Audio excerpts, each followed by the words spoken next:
Welcome to CJ and DJ's Movie Reviews, your guide to movie reviews and what beer best pairs with them. Now, here are your hosts, CJ and DJ. Welcome to CJ and DJ's Movie Reviews, your guide to movie reviews and what beer pairs best with them. I am your host, CJ, and we got, as always, my co-host with the mo-host, one of your favorites, DJ. What's up, everybody? One of your favorites, huh? Yeah, one of their favorites. I'm at least That's top what three I'm out of saying. the two. Yeah, it's one of their favorites. That's what I'm saying. You're my favorite, but it's one of their favorites. Thanks, guys. Anyways, we're coming at you today with a review of Guardians of the Galaxy Volume 2. And DJ, I really liked this movie, actually. I had a great time. It was a lot of fun. We'll get into all the reviews, all of our opinions, reviews, breakdowns of it a little bit later on in this video. And as always, for our videos, there are no spoilers at all. Yeah. And then at the very end, we got a beer right here that we're drinking right now that is the beer that pairs best with this movie. Yes, I would 100% agree. Madman 100% agree. All right, so we're getting into the brief plot summary right now.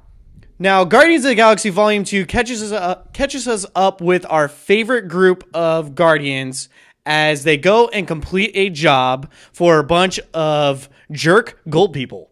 Yeah, and Rocket didn't like the way they were treating him, so after the job, he goes and steals from them. Yeah, so that leads to the Guardians pretty much trying to have to escape this entire army of gold people. And out of nowhere, this mysterious man comes out and he saves them. Yes, this man is Ego. He claims to be Peter's father and a living planet. So we follow the rest of the movie. We follow the Guardians as they learn more about Peter's past, kick some ass, and learn the meaning of family. Yes, family. All right, so Deej, let's go ahead and get into the review of this movie. Now, I really liked it. I want to hear what your opinions are here first. Okay. Well, I really did like it, and it did come down to characters. What they've been doing well, they as in Marvel and Guardians of the Galaxy, they really fleshed out each character a good amount. Like, we still get a decent balance, even though most of it is focused on Peter. But definitely, yes. The newcomers are Kurt Russell, and that's honestly really I want to focus on. That's pretty much all you cared about. Yeah. As far as a newcomer. You do get to know a decent amount about Kurt Russell, like his background and his relationship with Peter, and he's a newcomer. They did that really, really well. But one character you really, really knocked it out of the park was Nebula. No, jeez. No, she had a bigger part in this movie. She's Nebula. Her character was more fleshed out, which is appreciated, but she's still trying to drive in that performance a little too hard, don't you think? She wasn't exactly that extra, spoon of salt in our cereal that we asked for. But Yondu was completely amazing, in my opinion. He was the best part out of this movie. Yeah. And there were a lot of great parts in this movie, but I seriously think with how fleshed out his character was, and you just cared so much about this person. Yeah, there was times where you're even cheering for this blue prick. I used to hate this guy. I mean, him in The Walking Dead is one thing, but I mean, I didn't really care for his character. He was fun, he was blue, but he was more annoying and a dick. But I loved him. I really love him. I wish I can get more, maybe like a spin-off or something. He did a really, really good job, and his character was just really, really good. Dude, completely amazing. Probably the whole surprise performance out of this whole thing, don't you think? Yeah, absolutely. I was trying to look at maybe there's someone you don't really notice, like Stallone's character.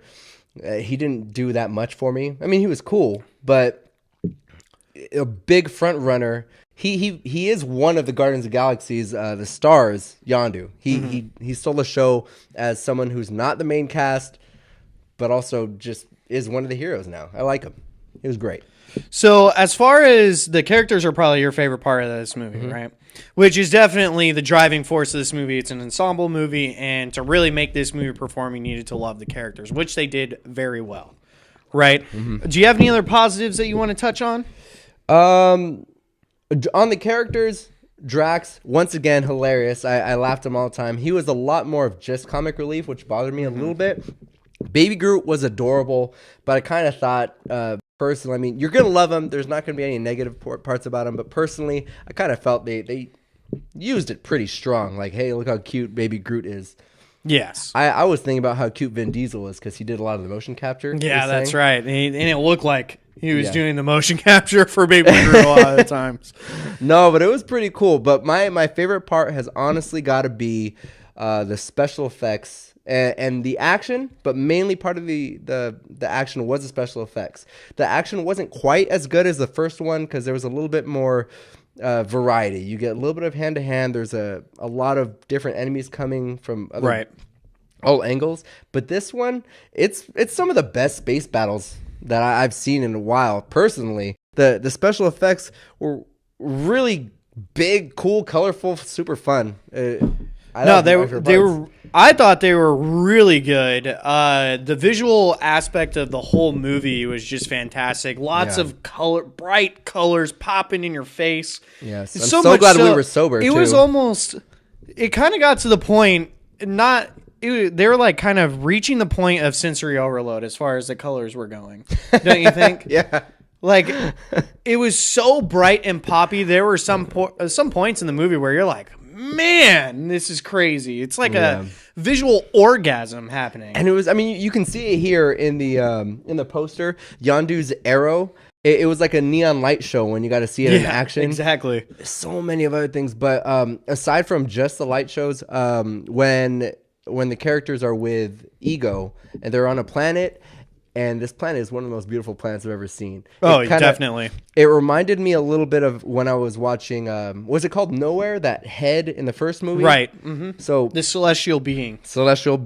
Yeah, when they're in there and they're like, the intro to that, they're looking at this planet, and I'm like, wow, this is pretty clever. That's a lot like what this planet was, but it was more kind of like a heaven-ish kind of place. I'm not saying they all died. Don't think that's a spoiler by any chance. But it was just... everything was serene and beautiful, and I don't know, it was very creative. One thing I want to bring up about this movie that I thought worked really well was its soundtrack, right? Oh, yeah. The soundtrack was definitely carrying you through the movie, and it felt like every song meant something for each scene that it was in. Yeah. Right, and it had a purpose being there. Some of the lyrics were describing the scene, right? Or yes, am I tripping out? Okay. They were. That was part of their connection that Kurt Russell and Chris Pratt have as father and son is part of this soundtrack. Yeah, so good. So, real quick, my last thing I want to bring up about the positives is the characters, right? I said I mentioned it a lot already. Now, the main characters, once again, really have you totally immersed into this. Mm-hmm. And it's so emotional this time around. Yeah. Like, that was one thing that was... a little bit missing from the first movie was there wasn't so much character emotional involvement, and you were invested in the characters, but definitely not the same weight as you are in this movie. Yeah. This is definitely way more of an emotional film. Now, you really get to feel like you know them, and you see where their character motivations are. And like we were already saying, Michael Rooker's Yondu was the best part, most fleshed out character in it, for good reason, too. And it was really good just overall. Let's go ahead and get into some of the negatives. Now, I know you have a couple negatives. I have a couple negatives. And I bet you we agree on both of our negatives. Yeah. But go ahead and give it to them. They were all the same color. And it's not like the Hispanics or anything like that. I'm talking about the gold people. They did have some funny parts to it.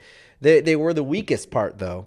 They were a little bit like Team Rocket in the Pokemon TV show, where they're just kind of like a threat in some situations. They're just kind of there. They're like a little pest. You know, like, get out of here. Honestly, I feel like, with the exception of maybe one part, they could have been completely done without. The beginning? The scene I'm talking about might be in spoiler territory. Okay. But the beginning, I guess. But I mean, you could have also just have them do a job for a no-name client. They're freelancers now, right? But no, I could have done without them. Yeah, well, that's my biggest negative out of this whole thing is the Sovereign. Those are the gold people, the jerk gold people that are in this movie.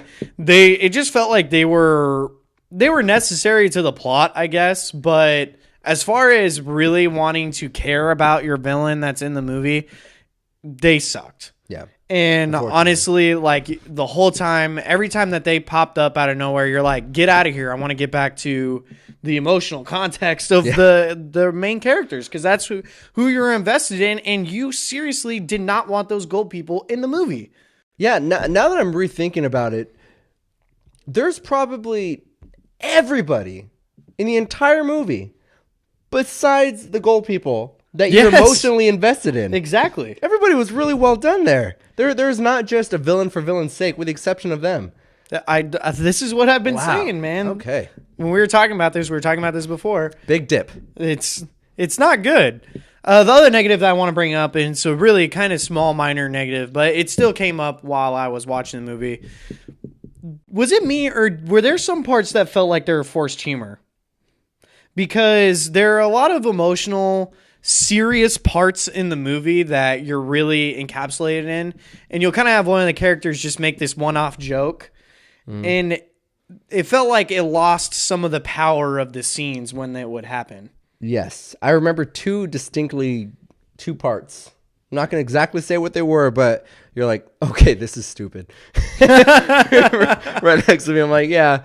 And they don't usually miss at that, but they definitely did on some parts. They tried to throw it in. Forget it. No. Yeah, dude, 100% agree. There was a lot of parts, not a lot of parts. There was a handful of parts where they just totally missed. I even sat on a couple of parts I'm playing my mind where I'm like, that seemed like it would have been a deleted scene. Yeah. Yep. So let's get into it, Deej. What is your conclusion, overall rating? This movie followed a lot of the same recipe of the first one, which isn't a bad thing. They actually ended up focusing a lot more of the Fast and the Furious core. Family. Yeah, which was beautiful. It's a good thing Vin Diesel was in that movie. Yeah, I think he actually carried it. He didn't have the most lines, but the heart definitely bled through. But the thing is, it didn't capture the same magic as the first one. And that's a big issue. But I have a bit of a theory. With Age of Ultron and Avengers 1, I kind of felt like if Age of Ultron, if that was the first time you got to see all those characters, that would have been pretty near perfect movie, in my opinion. A lot of people don't like that movie, but I think that the first Avengers spoiled it. I kind of feel like that had the same problem. You're not going to be blown away with the same magic you got with Guardians 1, but honestly, you're going to have no complaints, really, barely any complaints. Still going to be a fun movie, regardless. Yeah, and for that, I'm only going to need 2 beers. I'm going to give this an 8 out of 10. 2 beers to make me think this is the best movie ever. So I came up with a similar rating. I gave an 8 out of 10 also, or 2 beers to only have to drink during this movie. It couldn't quite catch the magic that the first movie had, which is fine. It's still solid, entertaining, and just really emotional performances. I can't get over how emotional this movie really is. And the stories are so well done, except for the gold people. This movie is definitely worth a watch and multiple watchings, even though it has like the very poor and choppy villain of the gold people. Yeah. That no one cared about. All right, Deej. 100%. They're waiting for it. They want to see it. They want to know. We got this beer in front of us. We're the beer aficionados when it comes to movies. We sure are, man. I'll give you the honors. The beer aficionados when it comes to movies. All right, so right here, Deej, what we're drinking today, we're drinking a sour. Not only is it a sour ale, it's a pineapple mango sour ale. All right, you got this explosion of different flavors all up in your mouth. It tastes like color. As you guys can see, it's a nice orange color. And the biggest thing about all this, it's an unlikely mix of pineapple, mango, and ale to create this wonderful medley, just like the Guardians of the Galaxy. Absolutely, my man. All right, you heard it here first. You heard it. We both had the same answer, 8 out of 10. Worthwhile movie to watch. It's winning, man. And pair it with a nice sour ale. That will give you the best pairing of this movie. This is CJ and DJ's Movie Reviews. You guys can check us out on Facebook and Instagram at Movie Brewhouse Productions. You can check out our Twitter at Movie Brewhouse. Make sure to like and subscribe to us. You want to see more quality videos like we're pushing out? Well, you got to do it. You got to like and subscribe. Tell all your friends. All right? Isn't that right, Deej? That's right, my man. All right, let's go ahead and cheers to that.